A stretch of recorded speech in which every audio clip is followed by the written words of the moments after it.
let's talk about how to deal with criticism and rejection as an author. And I'm going to apologize now if I don't sound normal, because somebody has been burning poison ivy or poison oak in my area for a couple of days. I have hives in my nose, and yes, it is just as painful as you might think it would be. But anyway, let's talk about how to deal with criticism and rejection as an author. So, the truth is that criticism and rejection are inevitable parts of your writing journey. Whether it's a critique from a beta reader, a less than glowing review, or a rejection from a publisher, every author encounters moments of doubt and discouragement. While these experiences can sting, they can also provide valuable opportunities for growth. And this guide is designed to help you navigate criticism and rejection with resilience and use that criticism to become a more confident writer. And we'll also, go into depth on what's valuable criticism and what isn't. I mean, if somebody gives you a 1-star review and they don't say anything, their review is bunk. They're just being a terrible human being. The same thing with people that go, "I hate your work." Well, why do you hate it? Right, you're just being a terrible human being. So understand that some criticisms and rejections are just people being awful human beings. So, number one, understand that rejection is normal. Rejection doesn't define your talent or potential. It is a universal experience among writers. We all have to deal with rejection, and some of us deal with more rejection than others. It just is what it is. It's not fair, you just have to deal with it. Even the best are rejected. Famous authors like Anne Rice and Stephen King faced multiple rejections before achieving success. But you also need to understand that these are two authors that are frequently cited as being rejected and then being successful. And you have to understand that these types of stories are all over the internet, and these are the success stories. There are authors out there that you don't hear about that were rejected 500 plus times, and they're still not published to spite their perseverance. I was one such case. Rejected over 350 times. I'm not even kidding you. I spent 3.5 years submitting to agents and publishers looking for somebody willing to get up off their tail and join my team. I never found anyone that was willing to do it. And I finally said, F this poo, and published myself. Sometimes you have to throw out all the naysayers and just get in there and learn how to do it yourself. Because like I said, they'll throw these numbers around all day long. Like Anne Rice was rejected something like 80 times. Stephen King was rejected 40 times. And they're so upset and devastated because of these 40 rejections. What in the hell would they have done if they had been rejected 350 times like myself? Would they have even survived it? Would you survive it? Would you have been able to handle 350 plus rejections? Think about that for a minute. And it's always the same story. The author's totally down on their luck. They bought their last dollar stamp or however much it costs to send their manuscript to this last agent or publisher. They got nothing. There's no food in the refrigerator. The car broke down. The roof is falling in. Their landlord served them an eviction notice. The children are starving. And they're sick. They got pneumonia and need to go to the doctor and can't afford it. Everything has gone wrong for this author. But they crawl their way to the post office with their last dollar, and they mail their manuscript to the last publisher on their list. All of a sudden, the next day, when all hope is lost, the publisher calls them and says, "This is the greatest thing I've ever read in my life. I'm going to get you $1 million advance, and all will be right with the world once again. And they're saved. They're saved. I wish they would stop telling those stories. It's given people like you and me false hope that, when we're at our last, when we're at our lowest, some agent or publisher is going to swoop in and go, I love your story. What happens if it doesn't happen? Because that's what happened to me. I need a new roof, and I've needed a new roof for years. Now the house is too far gone. I'm going to have to move out and demolish it. But, I was on my last edit, my last this, my last that, and I submitted it. And 6 weeks later, sorry, I don't want it. What are you going to do? Do you persevere, buck up, and say, hey, if the roof collapses, it collapses, because I got to work on my dream. And that's what I did. Nobody came in at the last minute and said, here's your $1 million book deal. What they all said was, screw you, if your roof falls in, that's not our problem. We hate your work and we want you to fail. And I got up and I said, screw you and all your righteous horses, and published myself. Screw them. Remember, if they don't like your work, the only person that has to believe in it is you. And you can publish yourself. And there's my rant on that. And I say that knowing that I'm probably on the opposite end of the spectrum of everybody else's experiences. I mean, I'm at the far extreme of we hate everything you're doing. That's what they said to me. And I said, I'm going to publish myself. Screw you and what you think. And, I sell books, which is great. And you'll probably sell books too if you publish yourself. So let's move on from that rant. You have to think that rejection is also part of the process.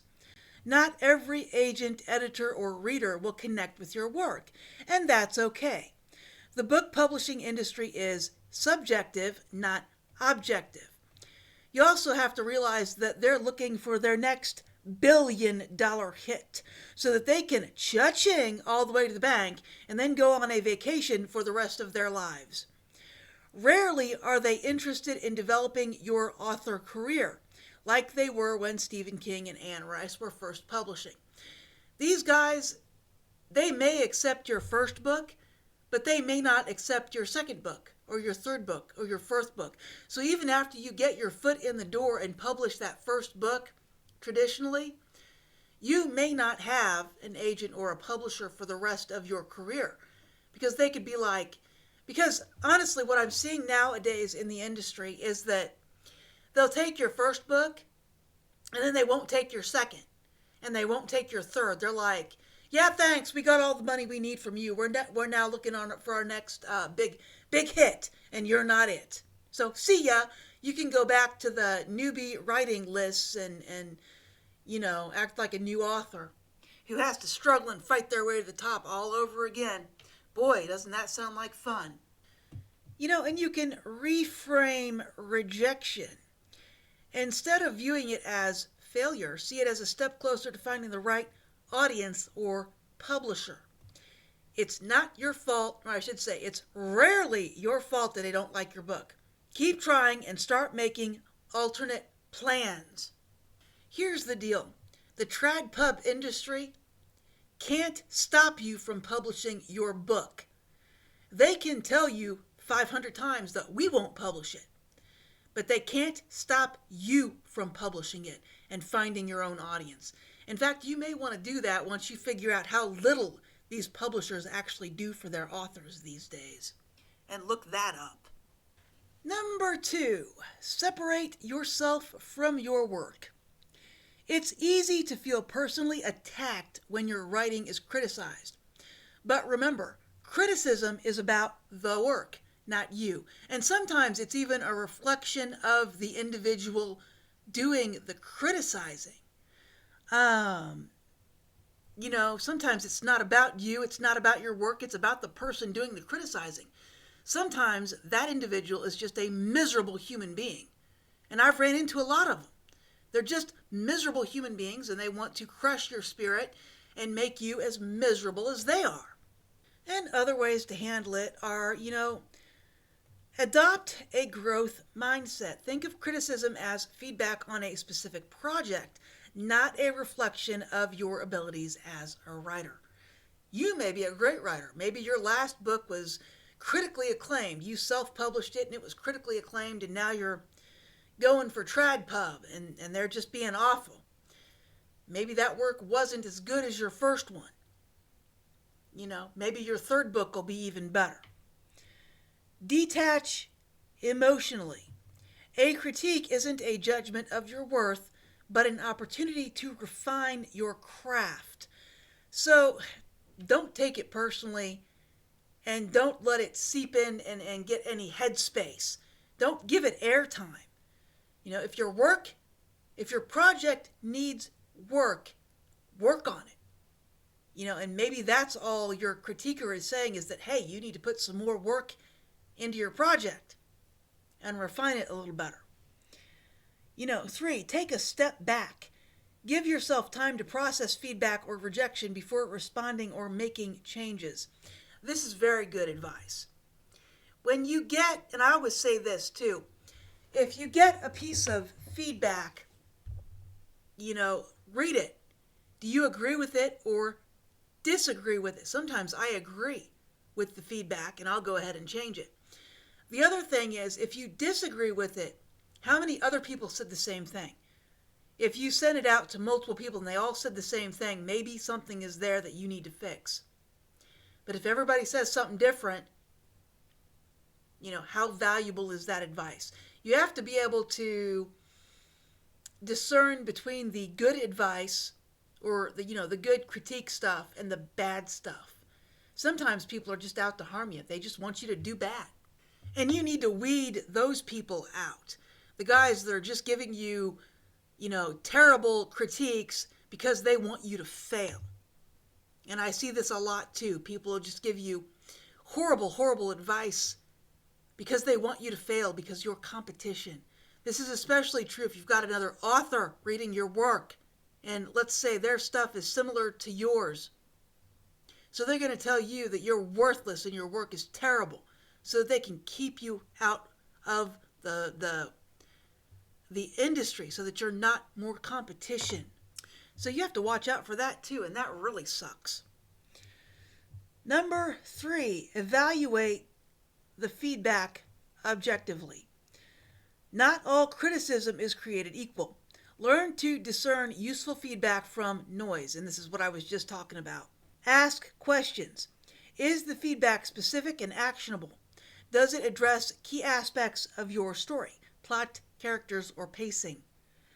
Consider the source. Feedback from industry professionals or experienced readers may carry more weight than a casual comment. Identify patterns. If multiple readers highlight the same issue, it's likely an area worth revisiting. Like I said, you need to figure out, what's good and what's bad, and you need to throw out anything that looks bad. 4, embrace constructive criticism. Constructive feedback can feel uncomfortable, but it's often the most valuable. Look for suggestions. Comments that offer solutions or explain why something doesn't work are gold. An example is, this scene is boring. Okay, that's useful. But constructive feedback might say adding more tension here could make this scene more engaging. It's even better if they tell you the types of tension that you might want to add. Ask for clarification. If the feedback is vague, don't hesitate to ask for examples or elaboration. Experiment. Try implementing the feedback to see if it improves your work. You can always take it back out. And to do that, you might want to, when you change a scene, you may want to leave everything in place and change your font color and write your alternative scenes in a different color so that you can remove them quickly if you hate it, right? You don't have to keep it. Number 5, protect your creative confidence. Balancing openness to criticism with confidence in your voice is crucial. Focus on your strengths. Remind yourself of what you do well. Whether it's dialogue, world building, or pacing, there is something about your work that you do well. This is not behaving. So, if you do something well, say, I do this well. You know what you do well. Keep a praise file. Save positive feedback, encouraging comments, or reviews to revisit during tough times. If you're feeling a little bit low, save some of these positive things and read them. Trust your instincts. You don't have to accept every piece of criticism. If the feedback conflicts with your vision, it's okay to stick to your original plan. Not everybody's got the same vision for your story that you do. And that's worth noting. Sometimes the person critiquing your book may feel like it is something that it isn't, or maybe has a different viewpoint on the way it should go. You know how you want your story to go. And if you don't like the alternative route that someone is suggesting, you don't have to go there. It's okay to say no. Number 6, build resilience to rejection. Rejection is a rite of passage for authors, but it doesn't have to derail your writing journey. If you're submitting to agents and publishers, keep submitting. For every rejection, send out another query or submission. Persistence can pay off. Some people get lucky and somebody reads their work and they're like, this is the best thing I've read in the last 10 years. And maybe you'll be lucky. Learn from rejections. If you receive personalized feedback, use it to refine your work. You will rarely receive personalized feedback. In fact, I've gotten rejection letters that were form letters that sounded like personalized feedback. And I started to actually use it, and I went, wait. And I actually searched the phrasing online in this letter. And that's how I figured out it was a form letter. So watch it. You can also create a rejection ritual or develop a positive habit to counter the sting of rejection, like celebrating with your favorite treat or adding the rejection to a badge of honor list. I've actually heard of authors wallpapering their rooms with them. Free wallpaper. Number 7, find your support system. Sharing your experiences with others can help you feel less alone and help you gain perspective. You can also, you can join writing communities. Connect with other writers who understand the ups and downs of the creative process. You might decide to join something like Scribophile, which is online beta readers. Basically, it's an online writing group. Fairly large one from what I just saw. Or you can look in your local community and join a local writing group. I've actually done that before. It's interesting. I didn't find it particularly helpful, but I did enjoy getting out of the house. So if you don't get out of the house very often, joining a local writing group where you can go to it and see other people face to face, that's always a good thing. In fact, that's probably the biggest benefit of joining a local writing group, is that you get to see people face to face and actually talk to people verbally.